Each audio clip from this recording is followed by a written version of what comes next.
اب وہی جو عام مکی مضامین ہیں مکی صورتوں کے وہ شروع ہو جائیں گے. وَإِن يُكَذِّبُوكَ فَقَدْ كَذَّبَتْ قَبْلَهُمْ قَوْمُ نُوحٍ وَعَادٌ وَثَمُودُ.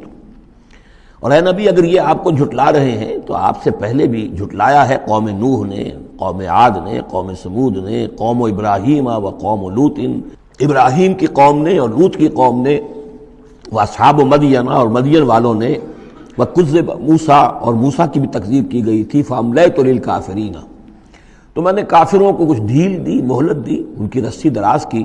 ثُمَّ أَخَذْتُهُمْ، پھر میں نے ان کو پکڑ لیا. فَكَيْفَ كَانَ نَكِيرٌ، تو میری پکڑ کیسی رہی، کیا حشر ہوا قوم نوح کا اور قوم ہود کا اور قوم صالح کا. ان تمام اقوام کے جو حالات ہیں وہ قرآن مجید میں بار بار آ چکے ہیں. فَكَأَيٍّ مِّن قَرْيَةٍ أَهْلَكْنَاهَا، تو کتنی ہی ایسی بستیاں ہیں، آبادیاں ہیں جن کو ہم نے ہلاک کیا. وَهِيَ ظَالِمَةٌ، اور ہلاک یوں ہی نہیں کر دیا، وہ ظالم تھی، گناہ گار تھی، ان میں گناہ اتنا پھیل گیا تھا، شرک اور کفر کا اتنا دور دورہ ہو گیا تھا کہ گویا کہ وہ ایسے ہی تھا جیسے انسانی جسم کا کوئی حصہ اگر گل جائے تو اس کو کاٹ دینے ہی میں عافیت ہے، ورنہ پورے جسم کے لیے وہ چیز جو ہے وہ مضر ہوگی. ایمپوٹیشن ہو جاتی ہے، ہاتھ کا، آرم کا ایمپوٹیشن ہو گیا، پیر کا ایمپوٹیشن کر دیا گیا کہ اتنا گل سڑ گیا ہے کہ یہاں سے متعفن مواد جو ہے اگر خون میں جذب ہو کر پورے جسم میں جائے گا تو پوری جان جو ہے اس کی ہلاکت کا اندیشہ ہے. تو اللہ تعالیٰ اسی طریقے سے ان بستیوں کو کہ جو اس طریقے سے گندگی کا اور برائی کا اور معصیت کا اور سیئات کا مرکز بن چکی ہوں اور وہ پھوڑا بن چکی ہوں، پھر ان کے لیے یہی اللہ تعالیٰ کی طرف سے سرجیکل آپریشن ہوتا رہا ہے. فَكَأَيٍّ مِّن قَرْيَةٍ أَهْلَكْنَاهَا فَهِيَ ظَالِمَةٌ فَهِيَ خَاوِيَةٌ عَلَىٰ عُرُوشِهَا، وہ گری پڑی ہوئی ہیں اپنی چھتوں کے بل پر. وَبِئْرٍ مُعَطَّلَةٍ، کتنے ہی کنویں ہیں کہ جو بند پڑے ہوئے ہیں، بڑی محنت سے لوگوں نے اپنے اپنے زمانوں میں کھودے ہوں گے، ان سے پانی پینے والے لوگ ہوں گے یا جمگھٹے رہا کرتے ہوں گے لوگوں کے، اب معطل پڑے ہوئے ہیں. وَقَصْرٍ مَشِيدٍ، کتنے ہی محل ہیں جو ان میں بڑی گچکاری کی گئی ہے، بہت انہیں مضبوط بنایا گیا ہے. اب جاؤ الحمرا کو دیکھ لو، کبھی مسلمان حکومت کیا کرتے تھے، غرناطہ میں جاؤ اور دیکھو الحمرا محل کیسا ہے. جاؤ اور قرطبہ کی مسجد کو دیکھو کہ جہاں کوئی سجدہ کرنے والا نہیں ہے، کسی کو سجدے کی اجازت نہیں ہے. افلم یسیروا فی الارض، تو کیا یہ لوگ زمین میں گھومے پھرے نہیں ہیں. فتکون لہم قلوب یعقلون بہا، تو ہوتے ان کے دل جن سے یہ سمجھتے اور بات کو کی تہ تک پہنچتے. تو یہ جو لفظ قلب کے ساتھ عقل آیا ہے، اب اس کو اچھی طرح سمجھ لیجئے، چونکہ یہ بات میری تو آپ کے سامنے آ چکی ہے کہ میرے نزدیک انسان ایک مرکب وجود کا حامل ہے. اس کا ایک وجود حیوانی ہے، خالص حیوانی اور مکمل حیوان اور اعلیٰ ترین حیوان. انسان اعلیٰ ترین حیوان ہے، تمام حیوانوں میں سب سے افضل ہے، اور اس میں وہ ساری فیکلٹیز ہیں کہ جو حیوانات میں بھی ہوتی ہیں. لیکن اس کا ایک روحانی وجود ہے، وہ مکمل وجود ہے، انڈیپینڈنٹ ہے، بالکل اس حیوانی وجود سے ایک علیحدہ اور مستقل بذات وجود ہے. یہ دونوں کیسے جڑے ہوئے ہیں یہ ہم نہیں جانتے. وہ تو ہمیں یہ بھی معلوم نہیں کہ انسانی جسم میں جان کہاں ہے، کچھ پتہ نہیں. کہاں دل میں ہے، کہیں ہے، تو دل تو بدل دیتے ہیں لوگ، پھر بھی وہ جان تو وہی کی وہی رہتی ہے. اب تو جو کچھ ہو رہا ہے آپ کو معلوم ہے، تو جان کہاں ہے، کس چیز سے متعلق، دماغ سے متعلق ہے، دل سے متعلق، کہاں سے متعلق. تو لائف ہی کو ہم نہیں جانتے، تو لائف سے آگے روح کا تعلق کس طور سے ہے ہم کیا جان سکتے ہیں. ہست رب الناس رابا جان الناس، اتصال بے تکیف بے قیاس، یہ متصل ہے. یہ جو روحانی وجود ہے اور حیوانی وجود ہے یہ متصل ہے، ملے ہوئے تو ہیں، لیکن یہ اتصال ایسا ہے بے تکیف بے قیاس، نہ اس کی کیفیت معلوم ہو سکتی ہے، نہ اس کو کسی اور چیز پر قیاس کیا جا سکتا ہے. لیکن ہے دو علیحدہ وجود. ایک وجود پہلے پیدا کیا گیا تھا، کما خلقناکم اول مرہ، دوسرا وجود اس عالم خلق کے اندر آتا ہے. اور ان میں سے ہر ایک کی، دونوں کی اپنی اپنی عقل ہے. روح کی اپنی عقل ہے، روح کی اپنی آنکھ ہے، روح کے اپنے کان ہیں، اور جسم کے حیوانی وجود کے اپنی آنکھیں ہیں، اپنے کان ہیں، اپنی عقل ہے. تو ان السمع والبصر والفؤاد، یہ حیوانی، یہ گویا کہ انسان کے جو حیوانی ذرائع علم ہیں وہ یہ ہیں جن کے بارے میں گفتگو سورہ بنی اسرائیل کی اس آیت کے حوالے سے میں تفصیلاً کر چکا ہوں. ان السمع والبصر والفؤاد کل اولئک کان عنہ مسئولا. لیکن انسان کے اندر جو یہ روح ہے یہ دیکھتی بھی ہے، یہ سنتی بھی ہے، اس کے اپنے کان ہیں، وہ غیر مرئی کان ہیں، غیر مرئی آنکھیں ہیں، لیکن اس کی اپنی عقل ہے. اب یہاں دیکھیے یہ دونوں چیزیں واضح ہو جائیں گی. فَتَكُونَ لَهُمْ قُلُوبٌ يَعْقِلُونَ بِهَا، تو ہوتے ان کے دل کہ جن سے یہ بات سمجھتے، او آذان یسمعون بها، یا ہوتے کان جن سے یہ سنتے. فَإِنَّهَا لَا تَعْمَى الْأَبْصَارُ وَلَكِن تَعْمَى الْقُلُوبُ الَّتِي فِي الصُّدُورِ، اس لیے کہ آنکھیں اندھی نہیں ہوا کرتی، دل اندھے ہو جاتے ہیں جو سینوں کے اندر ہے. یہ کون سا اندھاپا ہے؟ ابو جہل اندھا تھا کس اعتبار سے؟ ابو لہب اندھا تھا کس اعتبار سے؟ ولید بن مغیرہ اندھا تھا کس اعتبار سے؟ ان کی آنکھیں تو اندھی نہیں تھی، ان کے دل اندھے ہو گئے تھے، ان کی روحیں اندھی ہو گئی تھی، ان کے اوپر اپنی دنیاوی اغراض، اپنی ضد، اپنی ہٹ دھرمی اور اپنے تکبر اور اپنے جو بھی ان کے اندر عصبیتیں تھیں، اس کی وجہ سے اس طریقے سے ان کے اوپر پٹیاں پڑ چکی تھی کہ وہ روح نہ دیکھتی تھی نہ سنتی تھی۔ تو یہ ہے اصل میں یہ معاملہ، فَإِنَّهَا لَا تَعْمَى الْأَبْصَارُ، ایک ہے آنکھیں اندھی، لیکن ہو سکتا ہے اس کا دل جو ہے وہ دوسروں سے کہیں زیادہ دیکھنے والا ہو، لیکن یہ کہ آنکھوں کا اندھا ہونا اتنا بڑی بات نہیں، اتنا دل کا اندھا ہونا۔ أَفَلَمْ يَسِيرُوا فِي الْأَرْضِ فَتَكُونَ لَهُمْ قُلُوبٌ يَعْقِلُونَ بِهَا، تو کیا یہ زمین میں گھومے پھرے نہیں، پھر ہوتی ہیں ان کے دل کہ جن سے یہ بات کو سمجھتے، او آذان یسمعون بہا، یا ہوتے کان، روح کے کان کہ جن سے یہ سنتے، دیدن دیگر آموز سنیدن دیگر آموز، اس لیے کہ ظاہر بات ہے بستیوں کو تو وہ دیکھتے تھے، کتا بھی دیکھ رہا ہے کہ کار آ رہی ہے، اسے بچنا ہے، وہ بھی اپنی جان بچاتا ہے، انسان نے بھی دیکھ لیا اور وہ بھی جان بچانے کے لیے ایک طرف ہو گیا، تو کوئی بڑا فرق نہیں۔ یہ حیوانی جو دیکھنا ہے وہ تو دیکھنا ہے، لیکن انسان کا دیکھنا کچھ اور ہے۔ فَإِنَّهَا لَا تَعْمَى الْأَبْصَارُ وَلَكِنْ تَعْمَى الْقُلُوبُ الَّتِي فِي الصُّدُورِ، اس لیے کہ آنکھیں اندھے نہیں ہوا کرتی بلکہ دل اندھے ہو جاتے ہیں جو سینوں کے اندر ہیں، اس لیے کہ روح کا مسکن قلب ہے، یہ ہم جانتے ہیں، روح کا مسکن قلب ہے، یہ ہم نہیں جانتے کہ کیسے، کس طرح۔ بہرحال دل کو آپ اگر کہیں کاٹیں گے پیٹیں گے تو کہیں وہ آپ کو اس میں روح نظر نہیں آئے گی، وہ غیر مرئی شے ہے، لیکن تعلق اس کا جو ہے وہ قلب انسانی کے ساتھ ہے۔ وَيَسْتَعْجِلُونَكَ بِالْعَذَابِ وَلَن يُخْلِفَ اللَّهُ وَعْدَهُ، اور یہ لوگ جلدی مچا رہے ہیں نبی آپ سے عذاب کی، اور اللہ تعالیٰ اپنے وعدے کی ہرگز خلاف ورزی نہیں کرے گا۔ وہ عذاب آئے گا، کس شکل میں آئے گا ابھی اللہ تعالیٰ نے اس کو چھپا کر رکھا ہوا ہے، کب آئے گا وہ بھی اللہ نے چھپایا ہوا ہے۔ وَإِنْ أَدْرِيَ قَرِيبٌ أَمْ بَعِيدٌ مَا تُوعَدُونَ، یہ ہم سورہ انبیاء میں پڑھائے ہیں کہ میں نہیں جانتا ہے نبی، آپ کہہ دیجئے قُلْ إِنْ أَدْرِيَ قَرِيبٌ أَمْ بَعِيدٌ مَا تُوعَدُونَ، کہ جس چیز کا تم سے وعدہ کیا جا رہا ہے، جس چیز کی دھمکی دی جا رہی ہے وہ قریب آ چکی ہے یا دور ہے۔ وَإِنَّ يَوْمًا عِندَ رَبِّكَ كَأَلْفِ سَنَةٍ مِّمَّا تَعُدُّونَ، اور یقیناً ایک دن آپ کے رب کے نزدیک 1000 برس کا ہے اس حساب سے جو تم تعداد جانتے ہو۔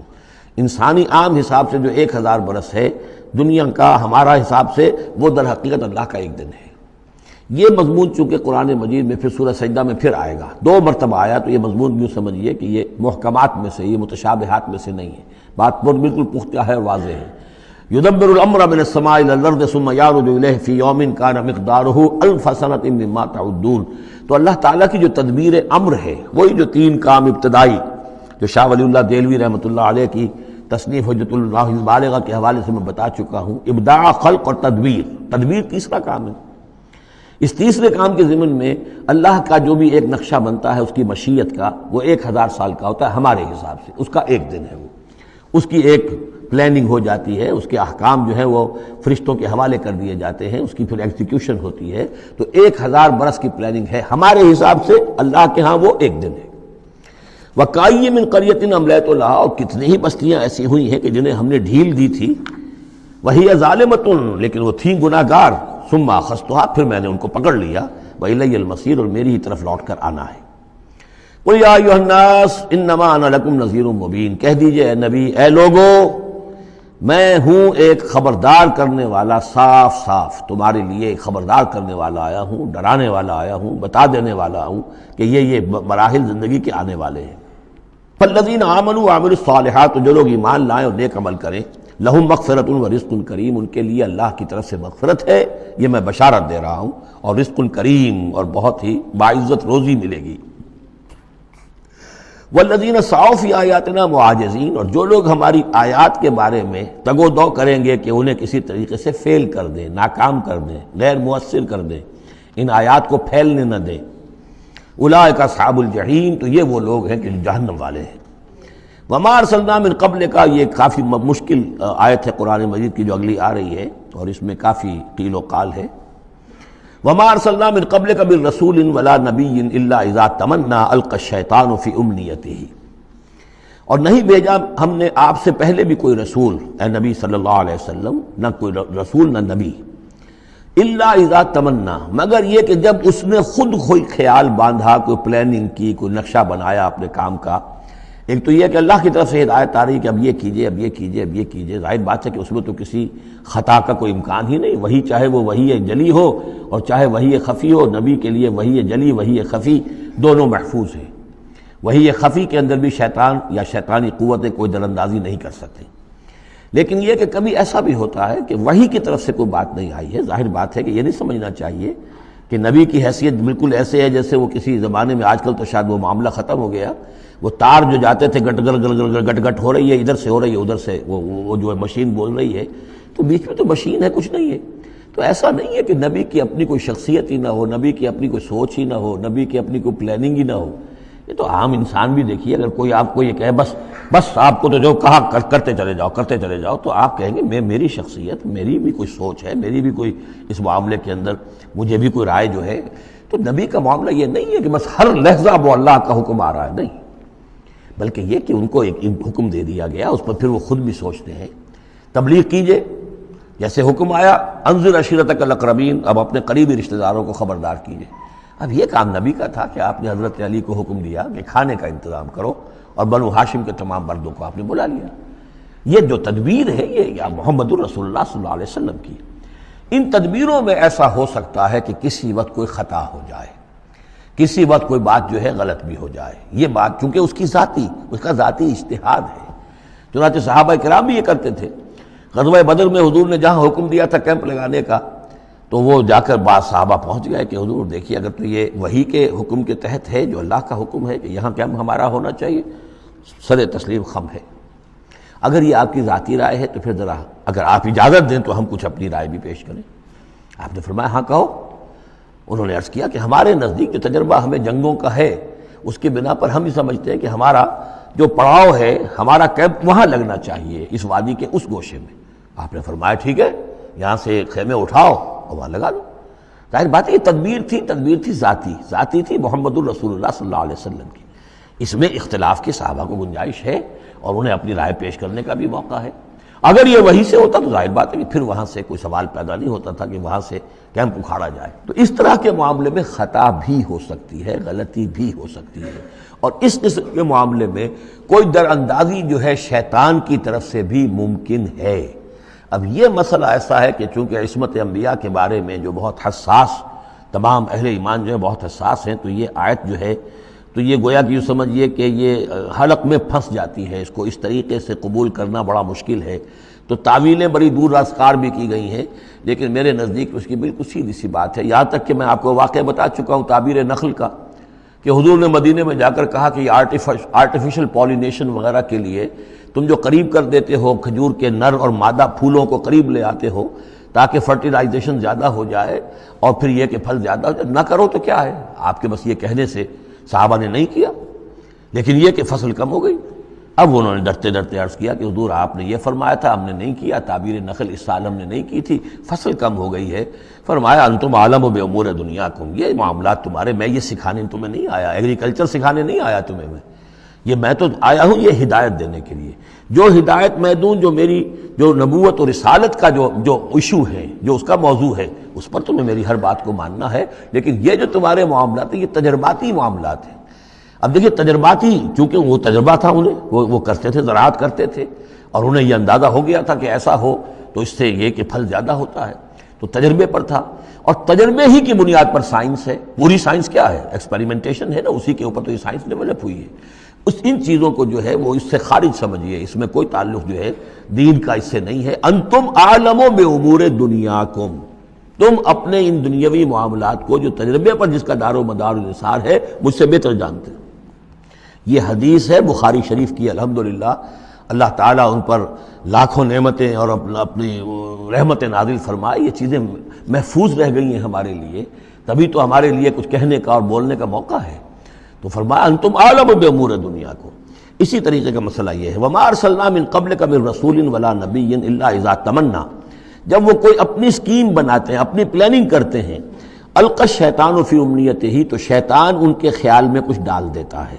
امنیہ کہتے ہیں تمنا، آرزو۔ اب دیکھیے آدمی سوچتا ہے یہ اس طرح ہو جانا چاہیے، یہ کام یوں ہونا چاہیے، مثلا جبکہ آپ نے دیکھا کہ مکہ مکرمہ میں تو میرا قیام ناممکن ہو گیا ہے، اس لیے کہ ابو طالب کے انتقال کے بعد وہ جو خاندانی ایک پروٹیکشن حاصل تھی بنو ہاشم کی، وہ ختم ہو گئی، اور اب خاندان بنی ہاشم کا سردار بھی ابو لہب ہو گیا ہے کہ جو بہت ہی سخت دشمن ہے ذاتی طور پر حضور کا۔ تو پھر آپ نے سوچا اب کیا کروں، کس طرح جاؤں، کدھر دیکھوں، کسے آواز دوں؟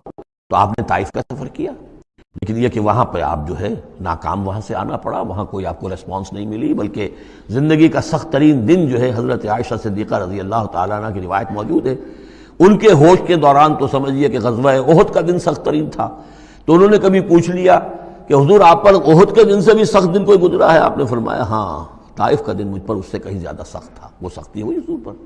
لیکن اللہ تعالیٰ کی مشیت میں کیا تھا کہ یہ سعادت جو ہے یہ طائف کے لیے نہیں لکھی تھی، یہ سعادت یثرب کے لیے لکھی تھی، جو مدینہ منورہ بننے کی سعادت جو ہے، مدینہ النبی بننے کی سعادت اللہ کی حکمت میں مدینہ کے لیے تھی۔ وہاں حضور گئے بھی نہیں اور وہاں کے 6 آدمی ایمان لے آئے اور کھڑکی کھل گئی۔ وما ارسلنا من قبلک من رسول ولا نبی الا اذا تمنى القى الشیطان فی امنیته فینسخ اللہ ما یلقی الشیطان، پھر اللہ منسوخ کر دیتا ہے، ختم کر دیتا ہے اس چیز کو کہ جو شیطان نے ڈالا ہوتا ہے۔ ثم یحکم اللہ آیاتہ، پھر اللہ تعالیٰ اپنے فیصلوں کو پختہ کر دیتا ہے۔ یہاں آیت جو ہے آیات ہی فیصلوں کے معنی میں ہے۔ واللہ علیم الحکیم، اور اللہ سب کو جاننے والا، کمال حکمت والا ہے۔ یہ توجیہ ہے میرے نزدیک، اور یہ قریب ترین ہے اس توجیہ سے کہ جو موضح القرآن میں شاہ عبد القادر رحمۃ اللہ علیہ ان کی طرف سے ہے، تو اس حوالے سے واقعہ یہ ہے کہ مجھے اس پر کافی اطمینان ہے۔ لِيَجْعَلَ مَا يُلْقِي الشَّيْطَانُ فِتْنَةً لِلَّذِينَ فِي قُلُوبِهِم مَرَضٌ، اور اس میں بھی اللہ کی ایک حکمت ہے کہ شیطان کی طرف سے جو کوئی آمیزش ہو جاتی ہے کسی وقت اس قسم کے معاملات میں، تو اس کو اللہ تعالیٰ فتنہ بنا دیتا ہے ان لوگوں کے لیے جن کے دلوں میں مرض ہوتا ہے، روگ ہوتا ہے، وَالْقَاسِيَةِ قُلُوبُهُمْ، اور جن کے دل سخت ہو چکے ہوتے ہیں۔ وَإِنَّ الظَّالِمِينَ لَفِي شِقَاقٍ بَعِيدٍ، اور یقیناً ظالم جو ہیں وہ تو یقیناً مخالفت میں اور دشمنی میں بہت دور جا چکے ہیں۔ وَلِيَعْلَمَ الَّذِينَ أُوتُوا الْعِلْمَ، اور یہ تاکہ جان لے وہ لوگ کہ جنہیں علم دیا گیا تھا، انہ الحق من رب، کہ یہ سب حق ہے آپ کے رب کی طرف سے، پھر جو بھی آخری فیصلہ اللہ کا آتا ہے اس پر پورا انشراح ہو جاتا ہے۔ فیؤمنوا بہ، تو وہ اس پر ایمان رکھتے ہیں، فتخبت لہ قلوبہم، اور اس پر ان کے دل جو ہے وہ اللہ کے سامنے جھک جاتے ہیں۔ وان اللہ لہادی الذین آمنوا الی صراط مستقیم، اور یقیناً اللہ تعالیٰ ہدایت دینے والا ہے ان کو جو ایمان لائیں سیدھے راستے کی طرف۔ یعنی کبھی اس طرح کی کوئی غلطی ہو بھی جائے، ایبریشنز جس کو ہم کہیں گے، ذرا کہیں ہو بھی جائے تو اللہ تعالیٰ پھر راستہ سیدھا کر دیتا ہے اور پھر ان کے رخ کو بالکل صحیح سمت میں موڑ دیتا ہے۔ وَلَا يَزَالُ الَّذِينَ كَفَرُوا فِي مِرْيَةٍ مِّنْهُ، اور یہ لوگ جو کفر کر رہے ہیں ان کو تو یہ تو شک و شبہ ہی میں رہیں گے، ان کے شکوک و شبہات کبھی ختم ہونے والے نہیں ہیں۔ حَتَّىٰ تَأْتِيَهُمُ السَّاعَةُ بَغْتَةً، یہاں تک کہ یا تو قیامت آ دھمکے ان پر اچانک، اور یاتیہم عذاب یوم عقیم، یا پھر وہ عذاب جو ہے بانج دن کا، یعنی ایسا دن کہ جو خیر سے خالی ہوگا، بانج ہوگا، بانج دن، یوم عقیم کا جو عذاب ہے وہ ان پر مسلط ہو جائے۔ الملک یومئذ للہ، اس دن راج ہوگا پھر صرف اللہ کا، کسی کے پاس کوئی اختیار نہیں ہوگا۔ یحکم بینہم، یعنی یہ کہ آج بھی راج تو اللہ ہی کا ہے، حکم اسی کا چل رہا ہے، لیکن یہ کہ پھر بھی کچھ نہ کچھ پردے پڑے ہوئے ہیں، کچھ نہ کچھ ڈرامے سے ہو رہے ہیں کہ یہاں یہ بادشاہ صاحب ہیں اور یہاں یہ سردار ہے قبیلے کا، کچھ نہ کچھ لوگوں کے نگاہوں کے اوپر پردے پڑے ہوئے ہیں، لیکن ایک دن آئے گا کہ وہ سب پردے اٹھ جائیں گے۔ لمن الملک اليوم للہ الواحد القہار، پکارا جائے گا آج کے دن کس کی بادشاہی ہے؟ اللہ کی جو واحد ہے، قہار ہے۔ یحکم بینہم، وہ ان کے مابین فیصلہ کرے گا۔ فالذین آمنوا وعملوا الصالحات فی جنات النعیم، تو جو لوگ ایمان لائے اور انہوں نے نیک عمل کیے ہوں گے وہ ہوں گے جنتوں میں، نعمتوں والے باغات میں۔ والذین کفروا وکذبوا بآیاتنا، اور وہ لوگ کہ جو کفر کی روش اختیار کریں اور ہماری آیت کو جھٹلائیں، فاولئک لہم عذاب مہین، تو ان کے لیے ہوگا اہانت آمیز، رسوا کن عذاب۔ والذین ہاجروا فی سبیل اللہ، اب دیکھیے یہ ہجرت کا، کیونکہ یہ بالکل یعنی مکی دور کے بالکل آخری زمانے کی یہ صورت ہے، بالکل متصل سمجھیے، جیسے کہ ہجرت کے متصلاً بعد سورہ بقرہ، ہجرت کے بالکل متصلاً قبل یہ سورہ حج۔ والذین ہاجروا فی سبیل اللہ ثم قتلوا، اور وہ لوگ جنہوں نے ہجرت کی اللہ کی راہ میں، پھر خواہ وہ قتل ہو گئے اور ماتو، یا یہ کہ اپنی طبعی موت مر گئے، لَيَرْزُقَنَّهُمُ اللَّهُ رِزْقًا حَسَنًا، دونوں صورتوں میں اللہ تعالیٰ ان کو لازماً بہت رزق حسن عطا فرمائے گا۔ وَإِنَّ اللَّهَ لَهُوَ خَيْرُ الرَّازِقِينَ، اور یقیناً اللہ ہی ہے بہترین رزق دینے والا۔ لَيُدْخِلَنَّهُمْ مُدْخَلًا يَرْضَوْنَ، اور وہ لازماً داخل کرے گا انہیں ان جگہ ان مقامات پر کہ جن سے وہ راضی ہو جائیں گے۔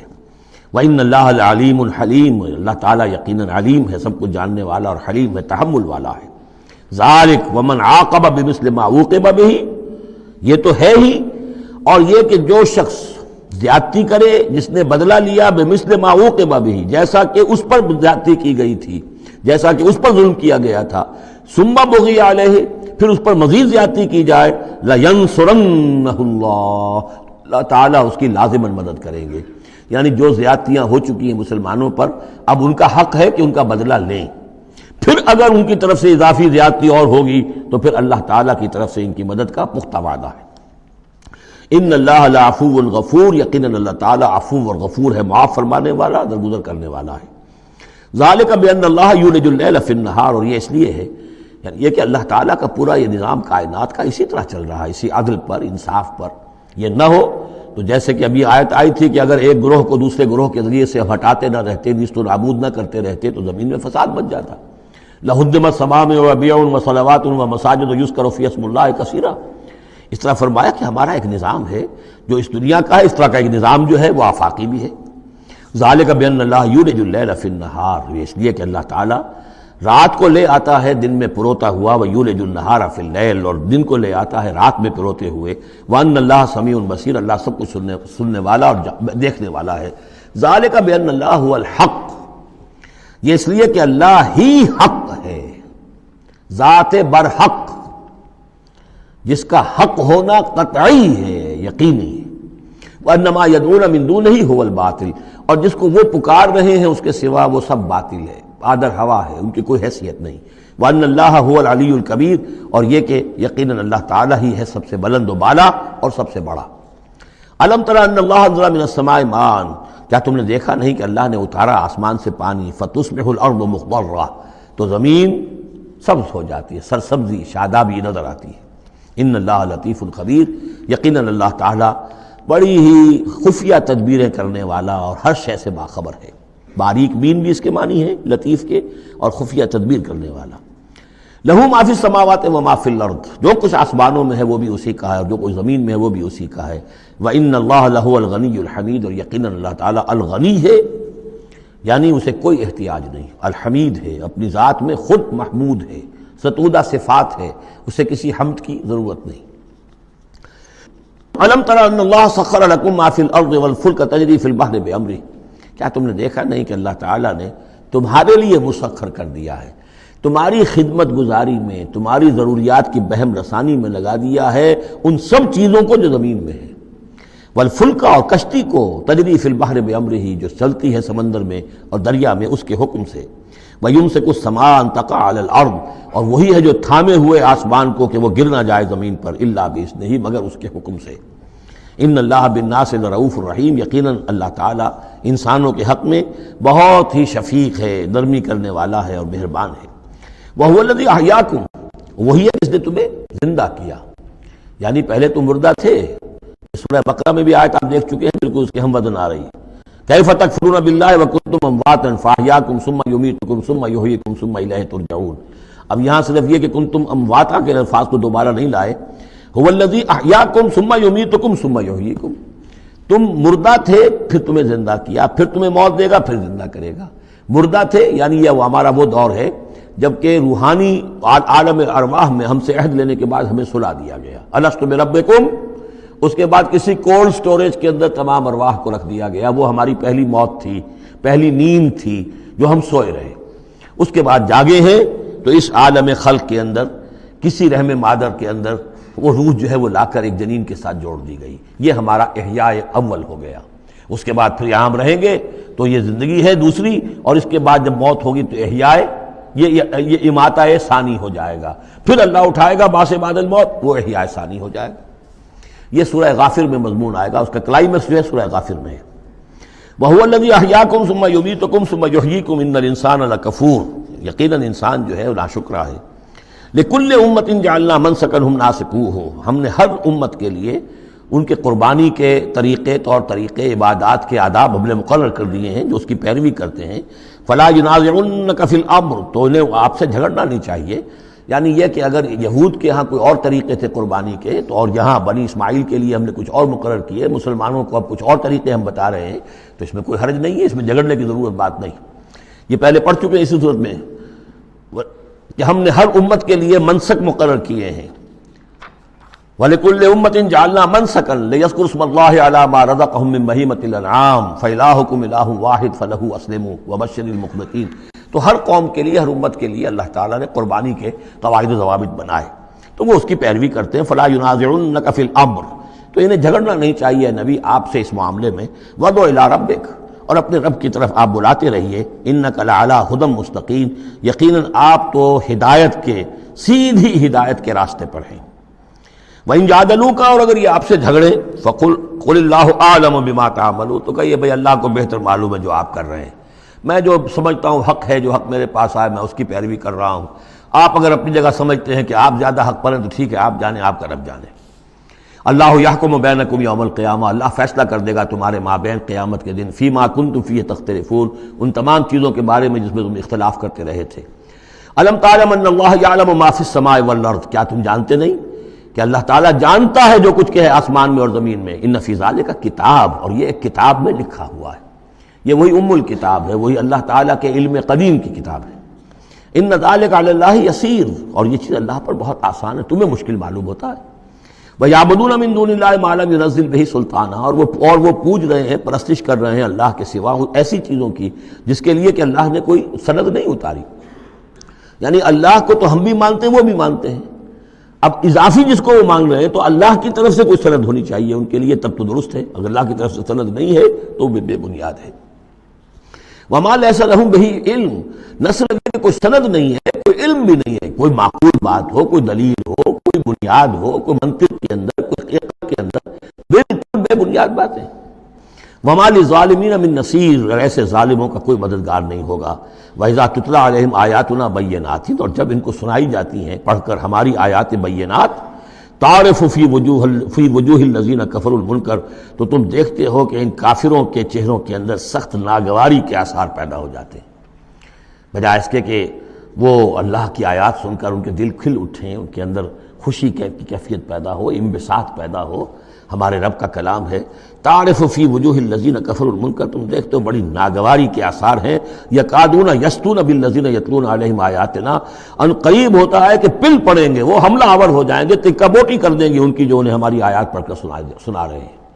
قل افانبئکم بشر من ذالکم، ان سے کہیے تو کیا میں تمہیں بتاؤں جس قدر تمہیں ناگواری اس وقت ہو رہی ہے، تم پر بڑی سختی بیت رہی ہے اللہ کی آیات جو تمہیں سنائی جا رہی ہیں، کیا اس سے بھی زیادہ بری بات کون سی ہے بتاؤں؟ النار، وہ آگ جس کے کہ تم مستحق ہو رہے ہو اپنے اس کفر اور انکار کی وجہ سے۔ وعدہ اللہ الذین کفروا، اللہ نے وعدہ کیا ہے اس آگ کا کافروں سے، وبئس المصیر، وہ بہت ہی برا ٹھکانہ ہے۔ اب جو یہ آخری رکوع آ رہا ہے سورہ مبارکہ کا، اس کے ترجمے سے پہلے مجھے تھوڑی سی تمہیداً کچھ بات عرض کرنی ہے۔ یہ جو ایک دعوت رجوع القرآن کی ایک تحریک ہم نے شروع کی، اور الحمدللہ کہ میں اس میں اپنی زندگی کے لگ بھگ 35 برس اب صرف کر چکا ہوں، اور اسی کے پھر کوکھ سے تنظیم اسلامی اور تحریک خلافت نے جنم لیا ہے۔ اس دعوت رجوع القرآن کی جو بنیاد ہے اور جس کو کہ میں نے ذریعہ بنایا ہے قرآن مجید سے لوگوں کو متعارف کرانے کا، اور قرآن مجید کے ذریعے سے دین کے جامع تصور کو لوگوں کے سامنے پیش کرنے کا، اور قرآن مجید کے ذریعے سے دین کی طرف سے جو بنیادی فرائض ہم پر عائد ہوتے ہیں اس کا ایک جامع تصور دینے کا جو میں نے کام کیا ہے، اس کے لیے ذریعہ میں نے بنایا ہے ایک منتخب نصاب کو، مطالعہ قرآن حکیم کا منتخب نصاب۔ یہ جو منتخب نصاب ہے یہ تقریباً کل قرآن کے 1/15 حجم کے اندر یوں سمجھیے کہ 2 پاروں کے لگ بھگ ہے، مائنس پلس کم و بیش 2 پارے ہوں گے۔ تو اس میں ان آیات کو لیا گیا ہے کہ جن میں ایک تو یہ کہ دین کا جامع تصور بہت مختصر الفاظ میں سامنے آ جائے، اور جو فرائض دینی ہیں جس کا کہ ہم سے باز پرس ہونی ہے، جس کے بارے میں پوچھ گچھ ہونی ہے، تو اس کا صحیح تصور ہمیں معلوم ہے۔ کوئی نماز روزہ یہ تو فرض ہے، سب جانتے ہیں، اس کے علاوہ بھی کوئی چیز فرض ہے، کسی چیز کے بارے میں ہم مسئول ہیں، ذمہ داری ہماری ہے یا نہیں ہے۔ تو وہ جو منتخب نصاب ہے اس کے مختلف جو حصے ہیں، ہم کچھ حصوں سے گزرے ہیں، لیکن یہ میں آج سوچ رہا تھا کہ جیسے میں نے آپ کو بتایا تھا کہ حروف مقطعات کا معاملہ یہ ہے کہ 29 حروف ہیں یا 28 حروف ہیں عربی زبان کے الفابیٹس جو ہیں، شروع کے حصوں میں سے حروف میں سے بہت کم ہے جو حروف مقطعات میں آئے، اور آخری جو حصہ ہے اس کے تختی کے، اس کے بہت سے حروف ہیں، اکثر و بیشتر ہے کہ جو حروف مقطعات میں آئے ہیں۔ تو یہ پہلی مرتبہ میرا ذہن ادھر گیا ہے کہ ہمارے اس منتخب نصاب میں بھی یہ چیز کوئی میرے پیش نظر نہیں تھی کہ جان بوجھ کر ایسا کیا ہو۔ زیادہ حصے اسباق وہی ہیں کہ جو نصف ثانی سے متعلق ہیں، بلکہ قرآن مجید کے آخری حصے سے زیادہ جو ہیں وہ اس میں مقامات اور آیات اور رکوع یا صورتیں شامل ہوئی ہیں۔ لیکن اس وقت اس کا تعارف میں یہ کرا رہا ہوں کہ اس کا ایک بڑا مرکزی درس ہے کہ جو اگلی جو یہ رکوع آ رہا ہے جو 6 آیات پر مشتمل ہے، یہ اس کا بڑا مرکزی درس ہے۔ یہ جو میرا منتخب نصاب ہے اس کے 6 حصے ہیں۔ نقطہ آغاز ہے سورۃ العصر، والعصر ان الانسان لفی خسر الا الذین آمنوا وعملوا الصالحات وتواصوا بالحق وتواصوا بالصبر۔ مختصر ترین صورت، جامع ترین صورت، کہ انسان کی نجات کے یہ 4 لوازم ہیں: ایمان، عمل صالح، تواصی بالحق، تواصی بالصبر۔ پھر 3 اور مقامات ہم نے اس میں ایسے ہی جامع مقامات جس میں یہ چاروں چیزیں تقریباً بیان ہوئی ہیں وہ شامل کر کے وہ پہلا حصہ ہو گیا۔ اس کا ایک درس ہم گزر چکے ہیں سورہ بقرہ میں، آیت البر، اس کا درس نمبر 2 ہے۔ لیس البر ان تولوا وجوہکم قبل المشرق والمغرب۔ نیکی جو تم نے سمجھی ہوئی ہے، کسی نے کسی شے کو نیکی سمجھا ہوا، کسی نے کسی کو نیکی سمجھا ہوا ہے۔ اصل نیکی کیا ہے، پوری نیکی کیا ہے، نیکی کی روح کیا ہے، جڑ بنیاد کیا ہے، نیکی کے مظاہر کیا ہیں، ان مظاہر میں پھر اقدمیت کس چیز کی ہے، اولیت کس شے کی ہے، ثانوی درجے میں کون سی ہے، پھر چوٹی کیا ہے، سمم بونم کیا ہے، سب سے اونچا جو مقام ہے، جو مقام مطلوب ہے وہ کیا ہے۔ اسی طریقے سے پھر اس کا دوسرا حصہ جو ہے اس منتخب نصاب کا، اس میں کچھ ایمان سے متعلق مباحث ہیں۔ ایمان کن چیزوں کا نام ہے، کیسے ایمان وجود میں آتا ہے، تو اس میں سورہ فاتحہ بھی ہے، وہ بھی ہم پڑھ چکے ہیں، اور پھر سورہ آل عمران کا جو آخری رکوع کی آیات تھیں، ان فی خلق السماوات والارض واختلاف اللیل والنہار یہ بھی جو ہے لآیات لأولی الالباب۔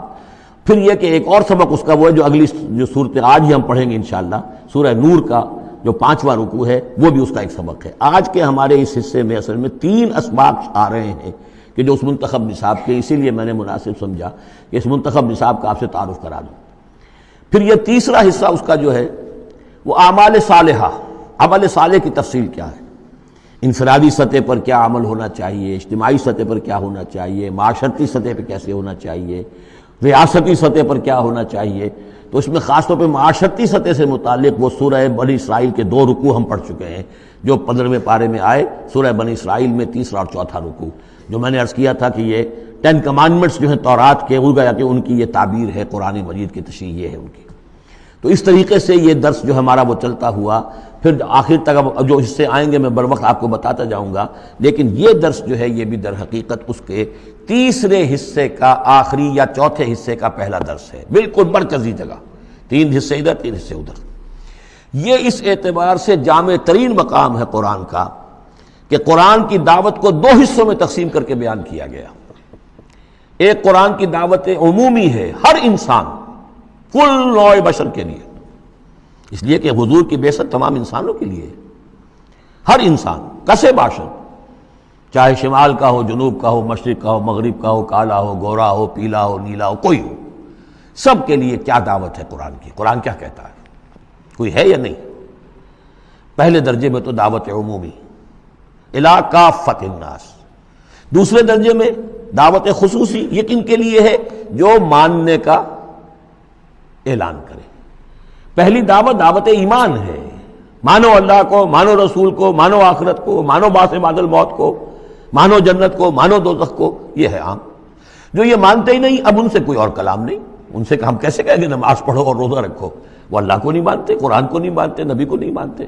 تو دعوت ایمان ہے، دعوت عام قرآن مجید۔ اور پھر جو ایمان کا دعویٰ کریں، اب ان سے خطاب ہے کہ اب جگر تھام کے بیٹھو، میری باری آئی، جب تم نے مان لیا تو ماننے کا یہ تقاضا پورا کرنا پڑے گا۔ اب وہ دعوت عمل ہوگی، یہ کرو اور یہ کرو اور یہ کرو اور یہ کرو۔ تو دعوت ایمان یہاں پر، اور پھر دعوت عمل، ان کو علیحدہ علیحدہ سے جو ہے اللہ تعالیٰ نے ان 6 آیات کے اندر بیان کر دیا۔